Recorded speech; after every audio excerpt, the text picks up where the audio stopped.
দেখুন আমাদের দেশে আমাদের এলাকায় ছোট ছোট লিজ গেড়ে এই কাদায় পাটা বসানো হয়। একে পাটার শলা বলে। পাটা বসানো হয়, পাটা বসায় এই কাদায় আটন দিয়ে মাছ ধরা কল সেট করতে হয়।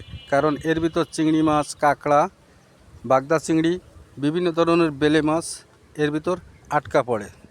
তাই অনেক সুন্দর কাদায় আমাদের এই মাছগুলো ধরতে হয়। দেখেছেন বন্ধুরা, আপনাদের দেখাচ্ছি কী কাদায় আমাদের মাছগুলো ধরে। দেখুন, দেখেছেন এইসব গেরের থেকে এই কাদায় মাছ ধরে আমাদের এলাকায়।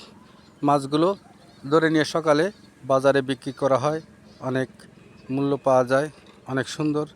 এই যে মাছ ধরা একটি ভিডিও আপনাদের দেখাচ্ছি। দেখুন, এই জায়গাতে পানি যা আসা করে, পানি চলাচল করে, সেই জায়গায় এই আটনগুলো পাতা হয়।